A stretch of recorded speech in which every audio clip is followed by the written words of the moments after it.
দেখুন কত সুন্দর একটি রেসিপি, খুব সহজেই বানিয়েছি আমি কাঁঠালের বিচি দিয়ে ইলিশ মাছ। এটি খেতে খুব সুন্দর এবং গন্ধটিও খুব সুন্দর। আপনারা অবশ্যই বাসায় ট্রাই করবেন। দেখুন কত সুন্দর হয়েছে। আসলে তো খুব মজা। আজ প্রথম খাইলাম। আমি দেখাবো আজকে আমি দেখাবো ইলিশ মাছ দিয়ে কাঁঠালের কাঁচা কাঁঠালের বিচির একটি তরকারি। এটা খুব সুন্দর। আমি এখানে নিয়েছি কাটা কাঁঠালের বিচি। দেখুন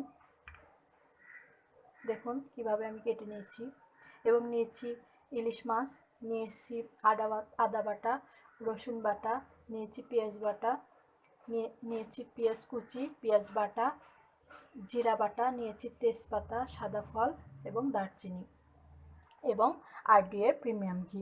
আপনারা চাইলে অন্য ঘিও ব্যবহার করতে পারেন। আমার ফ্রাই প্যান গরম হয়ে গেছে। আমি এখানে এখন তেল দিয়ে দেবো।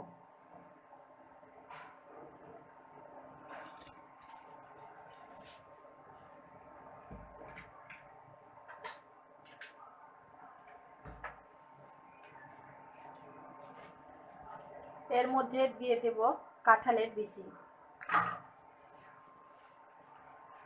আমি এখানে কচি কাঁচা কাঁঠালের বিচি নিয়েছি।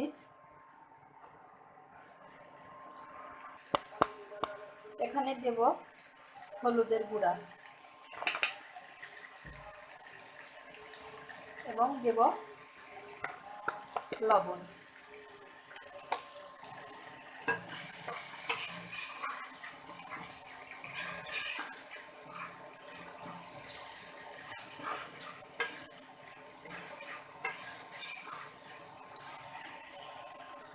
আমি 5 মিনিটের মতো হলুদ লবণ দিয়ে এই কাঁঠালের বিচিটা ভেজে নিয়েছি। এখন এটি একটি পাত্রে তুলে রাখবো। আমি ফ্রাই প্যানের তেলের মধ্যে আরও কিছুটা তেল দিয়ে দেব। একটি তেজপাতা দিলাম এবং দিয়ে দিব গোটা জিরে।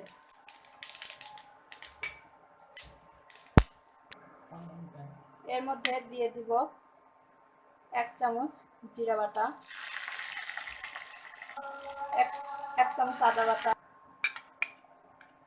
দেব রসুন বাটা এবং পেঁয়াজ বাটা।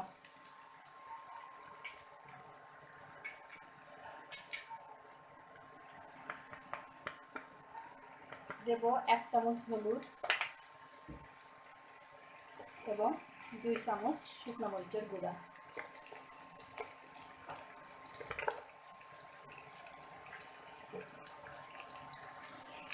দেব 1 চামচ লবণ, দিয়ে দেব 1 কাপ জল। এরপর আমি যে কাঁঠালের বিচিগুলো একটু ভেজে রেখেছিলাম সেগুলো এর মধ্যে দিয়ে দেব।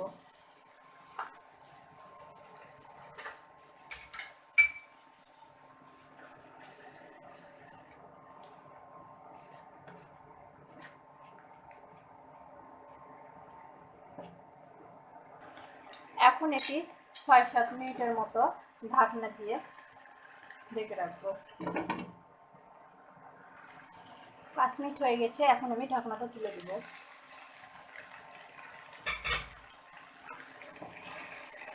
দেখুন কত সুন্দর একটা কালার এসেছে। আমি এখন এটি 4-5 মিনিট একটু কষিয়ে নেব।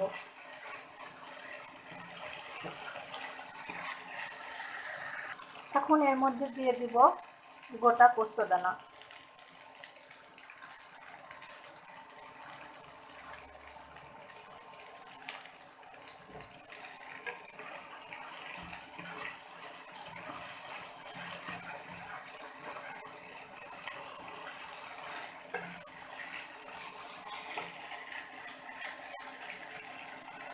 দেখুন আমার কষানো হয়ে গেছে। এখন এর মধ্যে আমি দিয়ে দিব জল।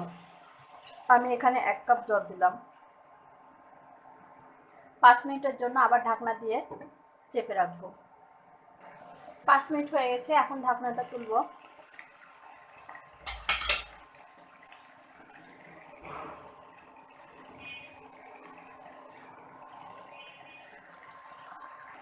এখন এর মধ্যে আমি ভেজে রাখা ইলিশ মাছ দিয়ে দিব। আমি এখানে ইলিশ মাছ ভেজে নিয়েছি, আপনারা চাইলে নাও ভেজে নিতে পারেন। একটু তেল, লবণ, সরিষার তেল, লবণ, হলুদ দিয়ে মেখে এটি সরাসরি এই তরকারির মধ্যে দিয়ে দিতে পারেন। ফ্লেভারের জন্য এর মধ্যে 3-4টা কাঁচামরিচ দিব এবং আবার 1 মিনিটের জন্য ঢেকে রাখবো। 1 মিনিট হয়ে গেছে, এখন ঢাকনাটা তুলে নেব। আমার রান্না শেষ, এখন আমি চুলাটা অফ করে দেবো। দেখুন কত সুন্দর কালার এসেছে। আপনারা চাইলে এই রান্নাটা বাসায় করে নিতে পারেন, খুব সুন্দর একটি রেসিপি। আমি চুলা অফ করে দিয়েছি, এখন এর মধ্যে 2 চামচ ঘি দিয়ে দিব।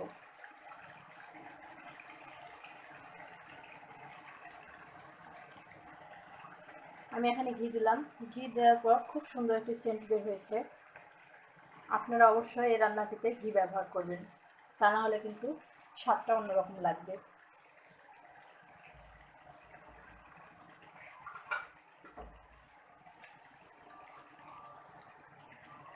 আমার রান্না শেষ। অবশ্যই আপনারা বাসায় রান্নাটি ট্রাই করবেন। এটি কিন্তু শরীরের জন্য খুব ভালো।